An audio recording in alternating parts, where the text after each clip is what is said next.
سبحان اللہ. یہ نوجوان سدھر جائیں گے انشاءاللہ، ان کو اپنی منزل زمین میں ہی نہیں آسمان میں نظر آئے گا. بے شک.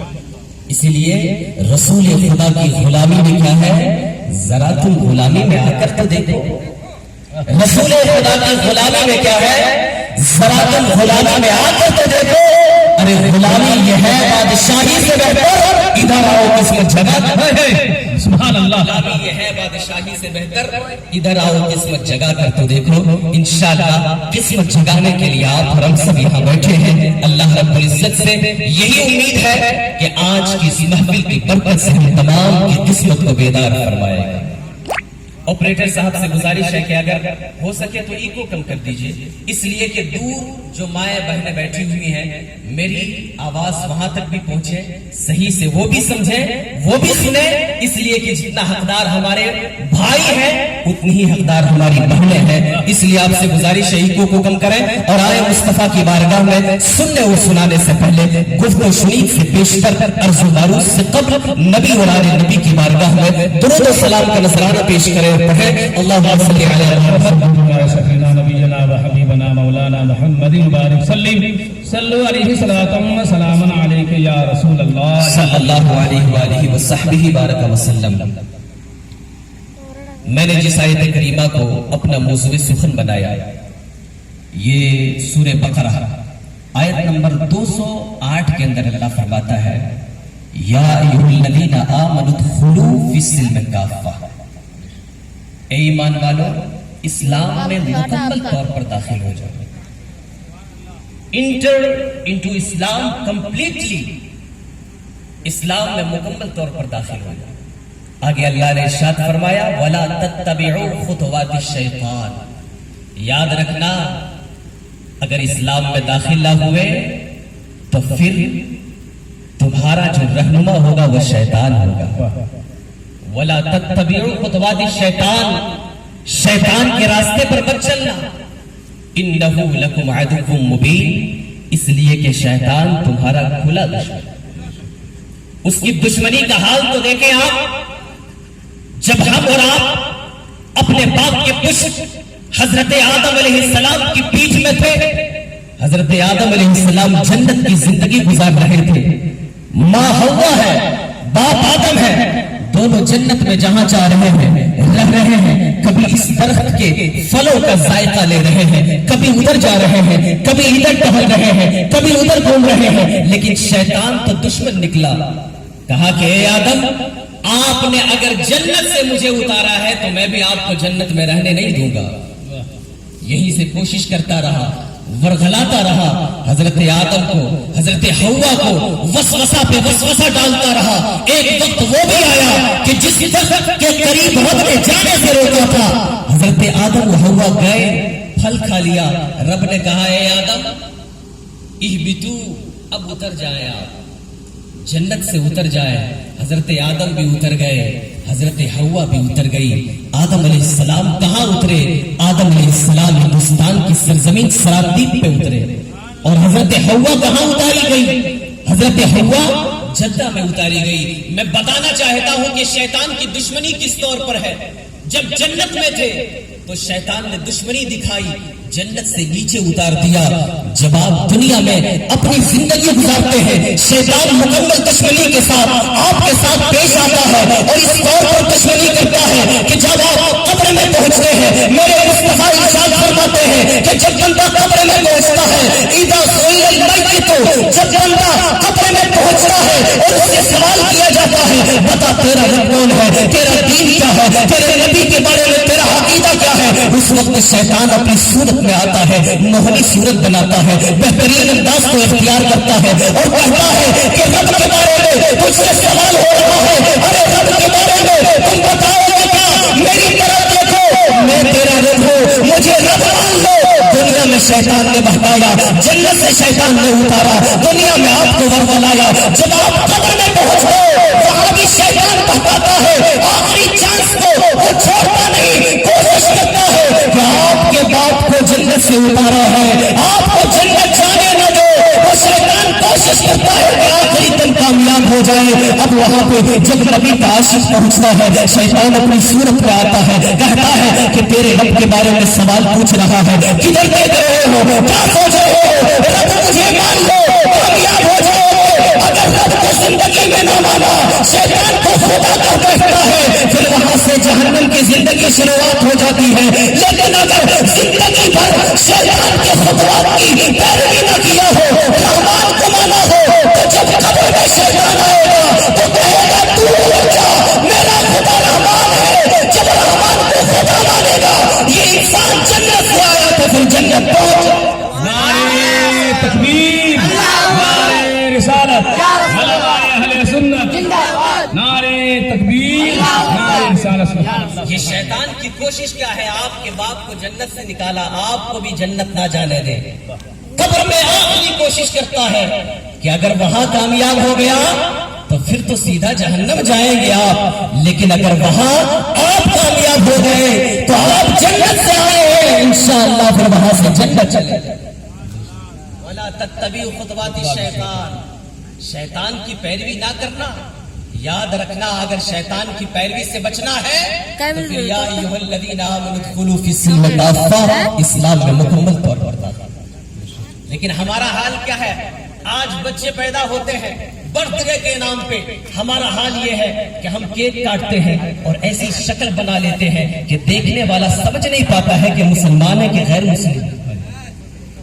کیک اس طور پر کاٹتے ہیں، happy birth day to you کا نعرہ لگاتے ہیں، وہاں جہاں ہمیں زندگی کی طوالت میں دعا دینی چاہیے، خدا سے بھیک مانگنی چاہیے اور خدا کی بارگاہ میں عرض کرنی چاہیے، اے خدا تو نے اس بچے کو زندگی عطا فرمائی، 1 سال گزر گیا ہے تو اس بچے کو ہدایت عطا فرما، اور وہاں چھوڑ کے ہم کیک کاٹتے اور کہتے ہیں ہیپی برتھ ڈے ٹو یو۔ اب بتائیں کہ وہ بچہ جو کان میں ہیپی برتھ ڈے ٹو یو سن کر بڑھے گا، وہ بچہ کبھی رحمان کی پیروی کرے گا کہ شیطان کے پیچھے چلے گا؟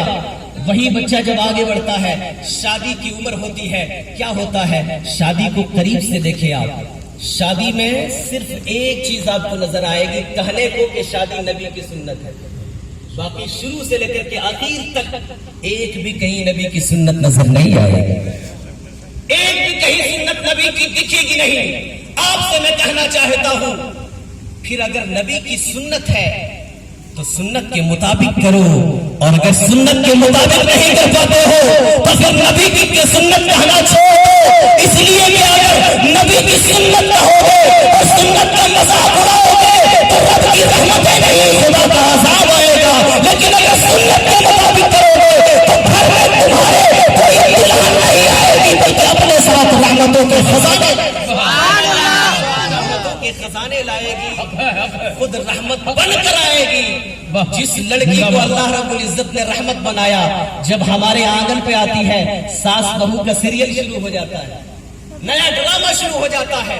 لڑائی کیوں ہوتی ہے؟ وجہ یہ ہے کہ نکاح چکے دروازہ ہے، میاں الگ تھے بیوی الگ تھی، دونوں آپس میں ہونے کے لیے نکاح کے دروازے سے گزرتے ہیں، اس دروازے کو آپ نے شیطان کے طریقے پر کر دیا۔ اب جب آگے کا دروازہ ہوگا تو ہوگا کیا؟ لفڑے ہوگے، لڑائی ہوگی، جھگڑے ہوگے، اور آگے چل کے ایسی اولاد آئے گی کہ گانا کہیں اور بجے گا، آنگن میں بچہ ڈانس کرنے لگے، گانا کہیں اور بج رہا ہے، بچہ پڑنگ پڑنگ وہیں سے کرنے لگا۔ کیوں ایسا ہوتا ہے؟ یہ اس لیے ہوتا ہے کہ جو نکاح نبی کی سنت، جس سنت کا طریقہ، طرز، معمول، دستور میرے آقا نے ہمارے ہاتھوں پہ دیا تھا وہ طریقہ نہیں رہا۔